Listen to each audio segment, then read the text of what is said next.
ఈరోజు బెల్లంపల్లి కాంగ్రెస్ కార్యాలయంలో సూరిబాబు గారి ఆధ్వర్యంలో కాంగ్రెస్ ముఖ్య కార్యకర్తల సమావేశం ఏర్పాటు చేసుకొని గత మే 15వ తారీఖు నాడు నమస్తే తెలంగాణ పేపర్లో వచ్చినటువంటి పత్రికకు ఖండించాలని చెప్పి మేమందరం ఒక నిర్ణయానికి వచ్చి వాళ్ళు ఇష్టం వచ్చినట్టు అంటే బీఆర్ఎస్ పార్టీకి సంబంధించిన ఈ పత్రిక కావాలని చెప్పి ప్రభుత్వం మీద మా ఎమ్మెల్యే గారి మీద అనుచితంగా వాళ్ళకి ఇష్టం వచ్చినట్టు రాసిండు.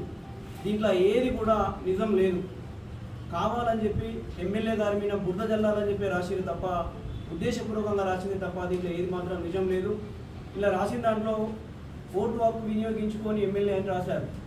సరే అండి, ఇప్పుడు హైదరాబాద్ నుంచి ఇక్కడికి వచ్చి ఇక్కడే ప్రజల కోసము వారం 15 రోజుల నుంచి పార్లమెంట్ ఎలక్షన్లలో ప్రజలందరూ ఓటు హక్కును వినియోగించుకోవాలని ప్రతి గ్రామానికి తిరిగి ప్రతి ప్రజలకందరికీ వాళ్ళకు మోటివేట్ చేసి ప్రజలందరినీ ఓట్లు వేయించిండు. మన పెద్దపల్లి పార్లమెంట్లో చూసుకుంటే 7 నియోజకవర్గాల్లో మన బెల్లంపల్లి నియోజకవర్గంలో ఓటు శాతం పెరిగింది. పెరగడానికి కారణము ఎమ్మెల్యే గారు ఇక్కడ ఉండి ప్రతి బూత్కు తిరిగిండు, ప్రతి విలేజ్కి తిరిగి ప్రజలందరినీ మోటివేట్ చేసిండు. కాబట్టి ఈరోజు పెద్దపల్లి పార్లమెంట్లో ఉన్న 7 నియోజకవర్గాల్లో బెల్లంపల్లి టాప్లో వచ్చింది. ఆ ఒక్క ఓటు సార్ వినియోగించుకోకపోవడం వల్ల ఇక్కడ వేల ఓట్లు ప్రజలందరినీతో వేయించడంలో కీలక పాత్ర పోషించిండు.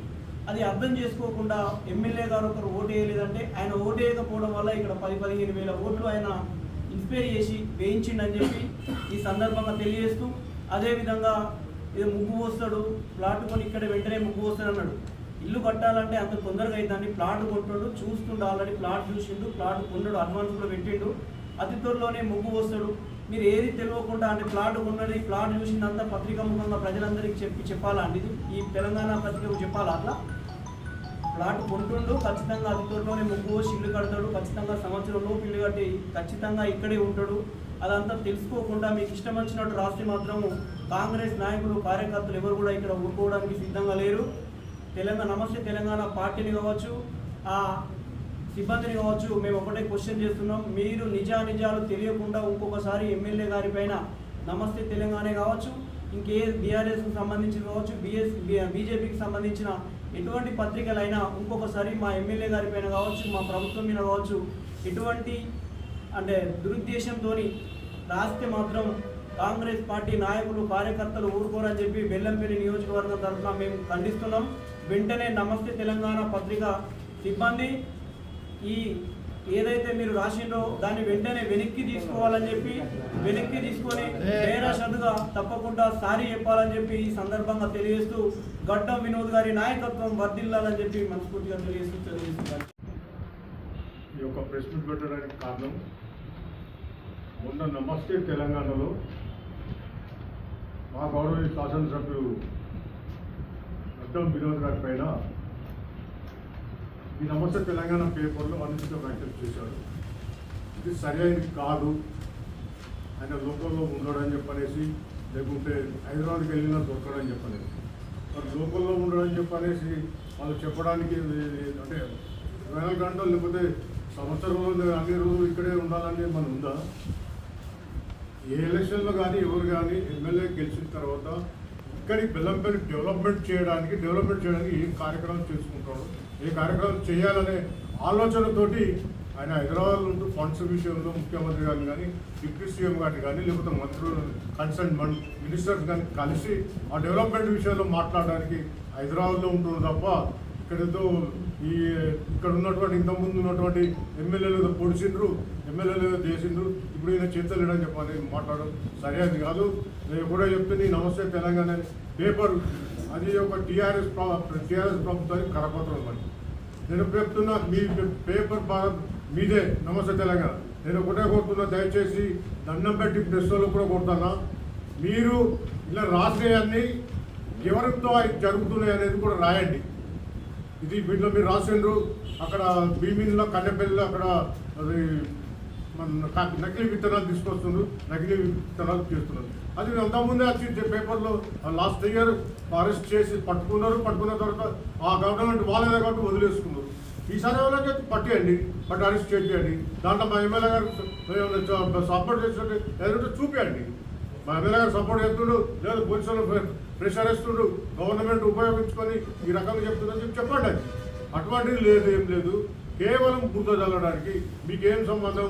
ఆయన ఇప్పుడు క్యాంప్ ఆఫీస్ ఉంది, క్యాంప్ ఆఫీస్ ఇప్పుడు మనకు ఎమ్మెల్యే ఎలక్షన్లు అయిన తర్వాత 1 నెల 2 నెలల్లో కూడా టైం లేకుండా మళ్ళీ మన ఎంపీ ఎలక్షన్లు వచ్చినాయి. ఎంపీ ఎలక్షన్లో కూడా ఆయన కోడ్ అడ్డం వచ్చింది. కోడ్ ఉంది కాబట్టి క్యాంప్ ఆఫీస్ ఓపెనింగ్ కాలేదు.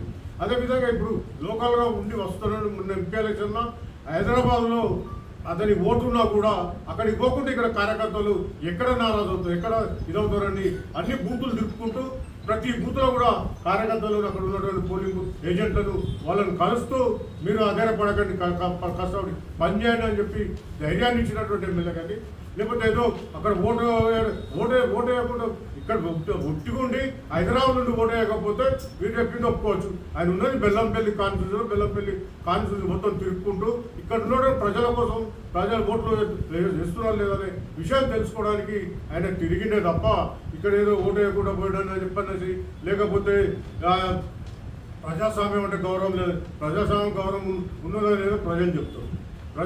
ప్రజల దయతోటే 36,700 ఓట్లు వచ్చినాయి ఈ ఎమ్మెల్యే గారికి. ప్రజల దయతోటే ప్రజలు ఆహ్వానిస్తారు, మనకు అన్ని ఓట్లు వచ్చినాయి.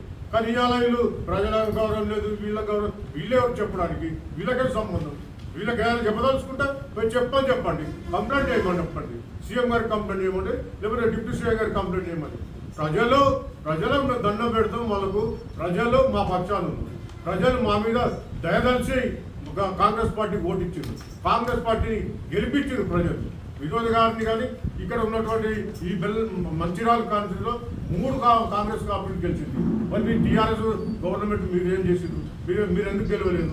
ఒక్కసారి కూడా గెలవలేదు ఎందుకు? ఈ రకమైనటువంటి ప్రచారం చేస్తే బాగున్నది. మేము ఒకటే హెచ్చరిస్తున్నాం, ఇదేదైతే నమస్తే తెలంగాణ పేపర్ ఉందో వీళ్ళు బేషరతుగా మా వినోద్ ఎమ్మెల్యే గారికి క్షమాపణ చెప్పాలి, లేకపోతే మళ్ళీ వార్త రాయాలి. ఇది కాదని చెప్పి చూడకమని లేదు. రాసిన కూడా ధైర్యం ఉంటే వాళ్ళకి పేర్లు పెట్టండి.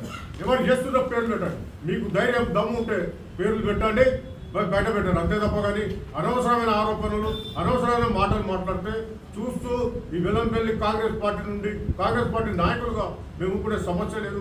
ఎందుకంటే మేము కూడా సీనియర్గా రాజకీయం చేస్తున్నాం. 50 ఏళ్ల నుండి కాంగ్రెస్ పార్టీ పట్టుకొని ఉన్నది.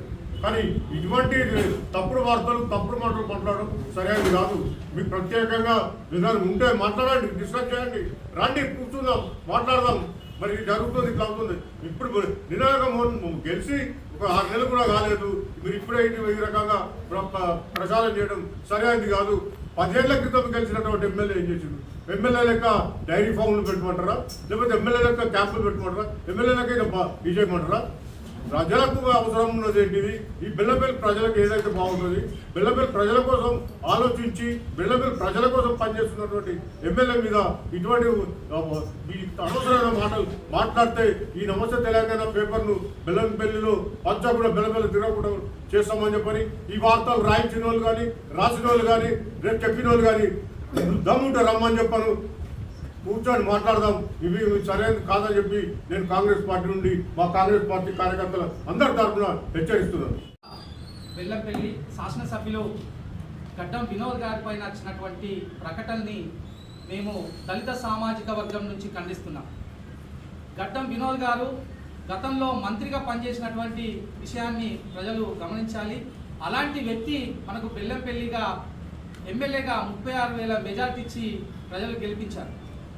మరి ఈ జైపూర్ పవర్ ప్లాంట్ ఏదైతే ఉందో వినోద్ కుటుంబం నుంచి వచ్చింది. FCI గోదావరి కని కొన్ని వేల కోట్ల రూపాయలు మరి శాంక్షన్ చేపించి ఆ యొక్క ఫ్యాక్టరీని తెప్పించింది కాకా కుటుంబమే. మరి గడ్డం వినోద్ గారు ఉంటలేరన్నట్టు చెప్పడం జరిగింది. సూరిబాబన్న గారు చెప్పినట్టుగా మరి ఎలక్షన్ కోడ్లు వెంటనే రావడం ద్వారా బెల్లంపల్లి క్యాంప్ ఆఫీస్ ఓపెన్ చేయకపోవడం, అదేవిధంగా జూన్ 4 తర్వాత బెల్లంపల్లి క్యాంప్ ఆఫీసు ఓపెన్ అవుతుందని, అదేవిధంగా గడ్డం వినోద్ గారు బెల్లంపల్లిలోనే ఉండి ప్రజలకు అందుబాటులో ఉంటారు. గతంలో చెన్నూరులో కూడా కొన్ని వేల కోట్ల రూపాయల అభివృద్ధి చేసిన ఘనత మాజీ మంత్రి గడ్డం వినోద్ గారు అని చెప్పి తెలియజేస్తూ, అదేవిధంగా ఇక్కడ కూడా ఎన్నో వేల కోట్ల రూపాయలు తేవడానికి సూర్యబాబన్న చెప్పినట్టుగా ముఖ్యమంత్రిని, మంత్రులని కలుస్తున్నాడు. బెల్లంపల్లి త్వరలోనే అభివృద్ధి జరుగుతుంది. ఇంకొకసారి గడ్డం వినోద్ గారి కోసం ఎవరైనా తప్పుగా మాట్లాడి తప్పుగా రాస్తే మాత్రం మాల జాతి నుంచి తీవ్రంగా ఖండిస్తామని చెప్పి తెలియజేస్తూ ముగిస్తాం. బెల్లంపల్లి కాంగ్రెస్ పార్టీ కార్యాలయంలో పెద్దలు సూరిబాబు గారి ఆధ్వర్యంలో మరి కార్యకర్తల సమావేశం ఏర్పాటు చేయడం జరిగింది. మరి దీని ముఖ్య ఉద్దేశం 15వ తారీఖు నాడు మరి ఏదైతే నమస్తే తెలంగాణ పేపర్తో పాటు బెల్లంపల్లిలో కొన్ని పత్రికలు కొన్ని మీడియాలు మరి ఏదైతే బీఆర్ఎస్కు బీజేపీకి అనుకూలంగా మరి మా నాయకుడు ఎమ్మెల్యే గారు వినోద్ గారి మీద మా ప్రభుత్వం మీద మరి అనవసరమైన తప్పుడు వార్తలు రాస్తున్నారు. మరి ఇది మంచి పద్ధతి కాదు. మీరు ఏదైనా ఉంటే వాస్తవాలు చెప్పండి, వాస్తవాలు రాయండి. ఇది 15వ తారీఖు నాడు నమస్తే తెలంగాణలో రాపించి బీఆర్ఎస్ ఒక అగ్రనాయకుడు సోషల్ మీడియాలో ఈ పేపర్ను పోస్ట్ చేసిండు. నీకు నిజంగా దమ్ము ధైర్యం ఉంటే ఓపెన్గా వచ్చి మరి నువ్వు ప్రెస్లో కూర్చొని మాట్లాడు. నేనే ఎమ్మెల్యేను, ఆయన కాదు గెలిచిన ఆయన కాదు, నేనే ఎమ్మెల్యేను, ఆయన హైదరాబాద్ ఉంటాడు, నేను బెల్లంపల్లి ఉంటా అని చెప్పి మాట్లాడుతున్న ఒక మరి నాయకుడు బీఆర్ఎస్ నాయకుడు. మేము ఖబర్దార్ చెప్తున్నాం, మా నాయకుల మీద కానీ మా పార్టీ మీద కానీ ఈ కొన్ని పత్రికలు మీడియాలు కొన్ని కావాల్సుకొని ఏదైతే ప్రచారం చేసి బుడదలుతున్నారు జీర్ణించుకోలేకపోతున్నారు. ప్రజల ఆధారం పార్టీ మీద చూపి జీర్ణించుకోలేక అనవసరమైన తప్పుడు వార్తలు రాస్తూ బదనాం చేసే కార్యక్రమం చేస్తున్నారు. దీన్ని తీవ్రంగా మేము మరి ఈరోజు పార్టీ పక్షాన మేము ఎమ్మెల్యే గారి మద్దతుగా ఈ విషయాన్ని మేము తీవ్రంగా వ్యతిరేకిస్తున్నాం. మరి అంతేకాదు మరి మాట్లాడుతున్నారు, మరి ఈ నోటికి వచ్చినట్టుగా మాట్లాడుతున్నారు. మరి మా ఎమ్మెల్యే గారు మరి ఆయన గౌరవం లేదు, చట్టాలంటే మరి ఆయనకు గౌరవం లేదని చెప్పి మాట్లాడుతున్నారు. ఇక్కడ 1,70,000 మంది ఓటర్స్ ఉన్నారా బాబు, వారందరినీ మరి ప్రభావితం చేస్తూ కాంగ్రెస్కు ఓటేయడం కోసం మా నాయకుడు గడ్డం వంశీ గారిని గెలుపు కోసం ఆయన ఆహర్నిశలు రాత్రి పగలు ఇక్కడ ఉండి మరి ఆయన 15 రోజుల నుంచి రాత్రి పగలు ఇక్కడే ఉండి బెల్లంపల్లిలో అన్ని మండలాలు తిరుగుకుంటూ ఆయన మరి ఓట్ల కోసం ప్రజలను చైతన్యవంతం చేస్తూ కార్యకర్తలతో తిరుగుతుంటే కళ్ళు మరి మీకు కనబడకపోవడం బాధాకరం. మరి ఈ మొన్ననే 13వ తారీఖు మరి 12వ తారీఖు ఓట్ల కార్యక్రమం జరిగి ముగిసింది. మరి ఇంకా ఎలక్షన్ కోడ్ కూడా ఉన్నది. మరి ఆయనకు ఆల్రెడీ ముందస్తుగా సింగరేణి కోటర్ కూడా అలాట్మెంట్ అయింది. అది కూడా మరి ఇనాగ్రేషన్ కార్యక్రమం ఉన్నది. మరి ఏదైతే క్యాంప్ ఆఫీస్ ఉందో అది కూడా ఉన్నది. ఇవన్నీ కార్యక్రమాలు జరుగుతాయి. మరి దాంట్లో ఉద్దేశంగా ఈ కోడ్ ఎలక్షన్ కోడ్ ఏదైతే వచ్చిందో దాంట్లో ఇదంతా బ్రేక్ అయింది తప్ప ఇంకా వేరే ఉద్దేశం కాదు. మా నాయకుడు అందుబాటులోనే ఉంటాడు, బెల్లంపల్లినే ఉంటాడు. మరి అందరికి అందుబాటులో ఉండి అన్ని సమస్యలు తీర్చాడు. మేమందరం కూడా మరి ప్రజలకు ప్రతి సమస్య తీర్చడానికి మా నాయకులంతా నాయకత్వం కూడా ఇక్కడ బెల్లంపల్లి అందుబాటులోనే ఉన్నారు. దాదాపుగా బెల్లంపల్లి ఉన్న 34 వార్డులలో ఉన్న మరి 34 మంది కౌన్సిలర్లు కూడా మా పార్టీ అండర్లే ఉంటారు. మరి ఎమ్మెల్యే గారి నాయకత్వంలో పనిచేస్తారు. మరి సమస్యలు అన్నింటి మీద ఇచ్చేస్తారు. మేము ఒకటే చెప్తున్నాం, ఏదైతే బీఆర్ఎస్కు మరి బీజేపీకి అనుకూలంగా కొన్ని పత్రికలు అనుకూలంగా వార్తలు రాస్తూ మా పార్టీపై మా నాయకుడు ఎమ్మెల్యే గారిపై ఏదైతే తప్పుడు వార్తలు రాస్తున్నారో తప్పుడు ఆరోపణలు చేస్తున్నారో ఇది మానుకోవాలి, బేసిస్గా దీన్ని ఉపసంహరించుకోవాలి. లేకపోతే దీని మీద తీవ్ర పరిణామాలు ఉంటాయి. ఎవరైతే ఎవరు నడిపిస్తారో అవన్నీ కూడా మేము బయటికి తీసి ప్రజలకు చెప్తామని ఈ సందర్భంగా హెచ్చరిస్తున్నాం.